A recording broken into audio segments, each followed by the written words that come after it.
Shalom Bapak Ibu Saudara yang kasih dalam Tuhan Yesus Kristus. Selamat datang di Sabtu Bagi Anda bersama saya Pastor Marcel Kanon. Ya, sungguh luar biasa, kita sudah hampir sampai akhir daripada Roma pasal yang ke-12. Wow, ada banyak hal yang kami dapat belajar dari Roma ini. Bagaimana sebetulnya perilaku ilahi di hadapan Tuhan? Bagaimana karakter ilahi, ya, atau sikap ilahi yang Tuhan minta daripada kita. Memang Paulus yang menulis surat ini kepada umat yang ada di Roma. Tetapi itu juga buat saudara dan saya, buat kita semua, supaya kita semakin bertumbuh, semakin dekat, semakin intim, semakin mengenal dan semakin dikenal oleh Tuhan. Bapak Ibu Saudara yang kekasih dalam Tuhan Yesus Kristus, mari kita sadar, ya, bahwa Tuhan tahu hati kita, bahwa Tuhan mengenal kita lebih dari kita mengenal Dia. Ya, buktinya seringkali saya kasih contoh, rambut di atas kepala ada berapa biji? Ya, coba hitung 1, 2, 3, wah udah malas. Ya, tapi Bapak Ibu Saudara yang kekasih dalam Tuhan Yesus Kristus, sedemikian rupa Allah mengenal saudara dan saya. Sebegitu kenal Dia. Ya, makanya kita juga harus sadar bahwa Tuhan terus mau mengajar kami supaya kami memiliki satu keintiman dengan Tuhan yang tidak dapat diputus-putusi oleh apapun juga. Oleh tingkah laku kita, oleh dosa kita, oleh kejelekan kita. Ya, karena kita sudah ditebus oleh darah Yesus. Ya, itu yang penting untuk kita semua, bahwa kita sekali Yesus, tetap Yesus sampai selama-lamanya mengikuti Yesus. Ya, satu hal yang kurindukan, ya, berada di hadirat Tuhan seumur hidup, menikmati Dia.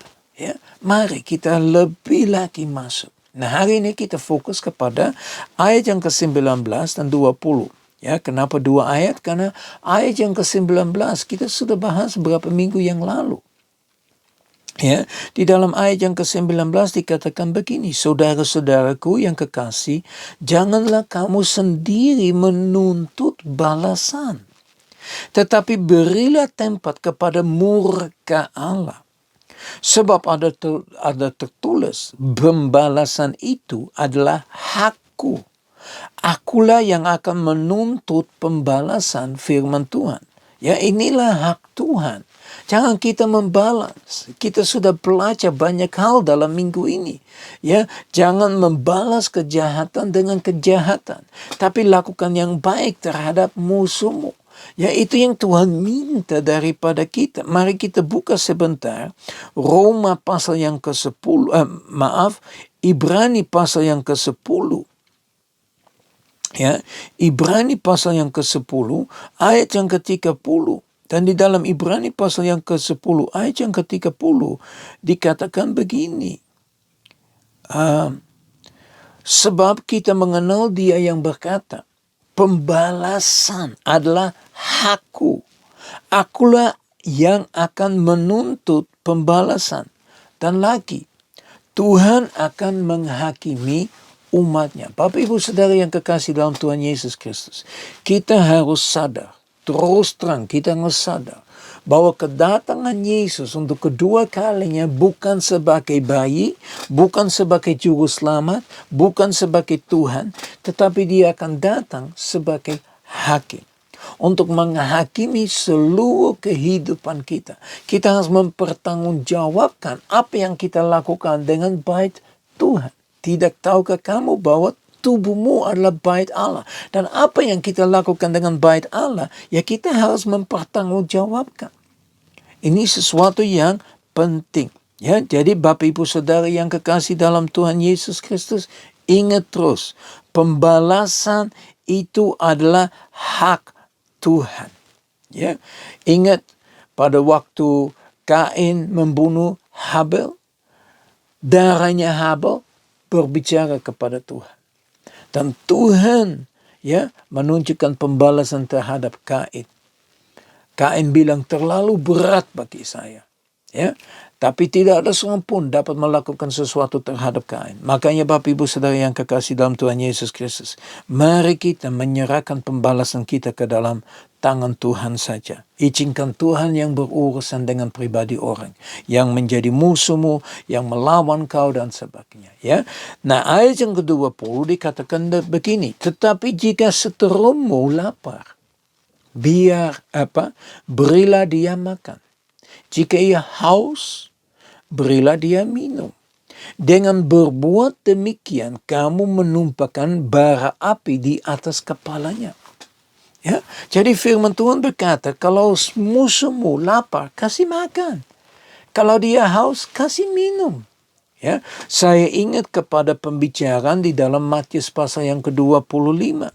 Di mana Tuhan berbicara, kalau ada yang lapar, kasih makan. Kalau ada yang haus, kasih minum. Kalau ada yang telanjang, kasih baju. Kalau ada yang di penjara, besuk dia. Jadi Bapak Ibu Saudara yang kekasih dalam Tuhan Yesus Kristus, seberapa jauh kita melakukan hal yang baik. Ya, seringkali saya dengar orang berkata, wah, Tuhan itu baik. Ya, bahasa Inggrisnya God is good. All the time, segala waktunya. Tapi apa benar Tuhan baik? Kalau Tuhan begitu baik bagi Anda, bagi saya, mari kita ekspresikan itu dengan melakukan yang baik terhadap orang yang kita bisa melakukan. Jangan mengharapkan sesuatu yang berbalik. Makanya seringkali saya ajarkan, lebih baik memberikan sesuatu kepada orang yang tidak sanggup untuk mengembalikan kepada kita. Karena kita tahu orang jahat pun melakukan baik. Tapi mereka lakukan baik dengan satu konsep, supaya mereka juga diperlaku baik. Ya, dalam bahasa Inggris ada istilah, you scratch my back, I scratch your back. Anda menggaruh belakangku, aku menggaruh belakangmu. Ya, jadi aku selalu menolong kalau kamu menolong. Jadi itu prinsip dunia. Tapi prinsip Tuhan dengan jelas dikatakan, ya, kalau musuhmu mengalami sesuatu yang kekurangan, Anda mempersiapkan. Mungkin bajunya kurang, kasih dia baju.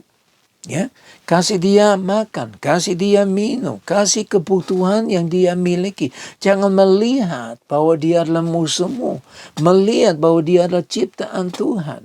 Dan Anda dan saya bertanggung jawab atas segala sesuatu yang kita lakukan. Dan saya sangat menarik dengan perkataan ini.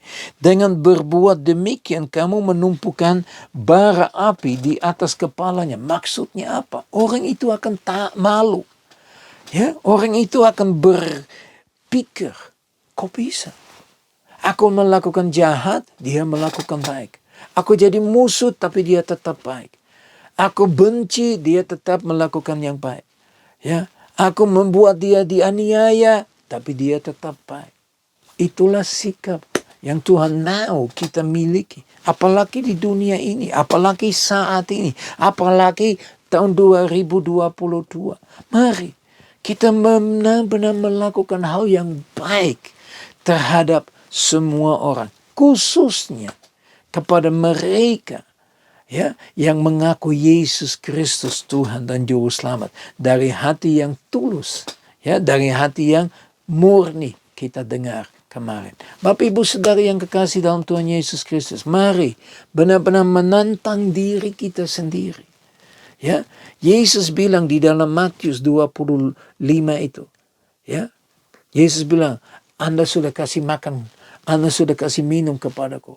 Dan orang yang bertanya, kapan? Terus Tuhan bilang, sebagaimana Anda lakukan kepada mereka ini, saudara melakukan bagi saya. Ya, bagaimana kita melakukan kepada orang yang tidak dianggap. Ya, yang saya maksud adalah begini, bagaimana belas kasihan kau terhadap orang miskin, terhadap yatim piatu, bahkan jumbo, ya, janda-janda yang benar-benar janda-janda. Dari dulu saya tidak terlalu mengerti kenapa ditulis yang benar-benar janda.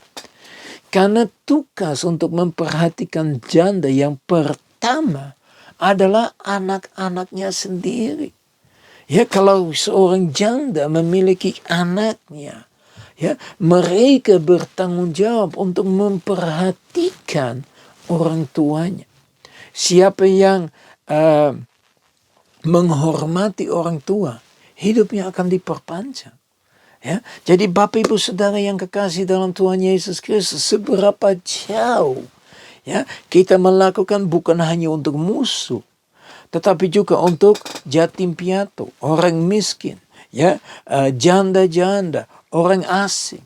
Seberapa jauh kita benar-benar memberikan dari hati yang tulus, tidak mengharapkan sesuatu yang kembali.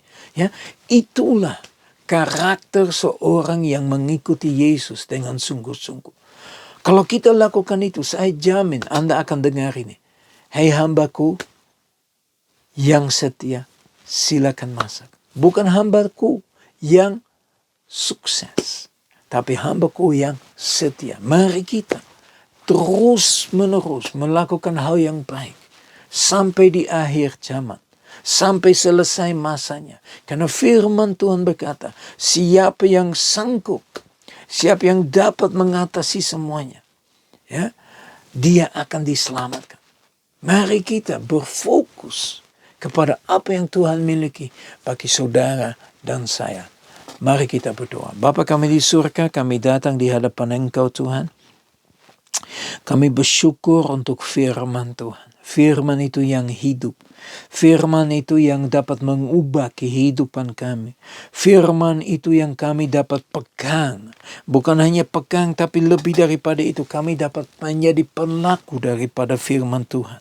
Tuhan, hamba berdoa supaya firman semakin tertanam di dalam hati. Sampai ada akar yang begitu dalam. Kita begitu kuat karena akar yang kuat. Untuk itu Bapa, tolonglah kami untuk terus masuk dan lebih masuk, semakin masuk dalam rencana dan kehendak yang Engkau miliki bagi kami. Segala puji, hormat, syukur kami kembalikan kepada Engkau. Dalam nama Tuhan Yesus kami sudah berdoa. Haleluya. Amin. Ya Bapak Ibu Saudara yang kekasih dalam Tuhan Yesus Kristus, coba baca lagi. Ya, Roma pasal yang ke-12 dari ayat yang ke-9 sampai dengan ayat 21 yang kita akan bahas besok dengan pelan-pelan. Coba selidiki kembali. Ya, saya berdoa supaya berkat dari Allah Bapa kami yang di surga, kasih yang sempurna di dalam Yesus Kristus, persekutuan yang manis dengan Roh Kudus menyertai kita semua. Mulai saat ini sampai Maranatha Tuhan Yesus datang kembali, bahkan sampai selama-lamanya. Mari kita semua katakan, amin. Ya, Tuhan Yesus memberkati. Ya, Dia tetap menyertai Anda. Dia tidak pernah meninggalkan atau melupakan saudara. Dimanapun saudara berada, Tuhan Yesus juga ada. Karena Dia ada di mana-mana. Tuhan berkati. Sampai ketemu besok. Shalom.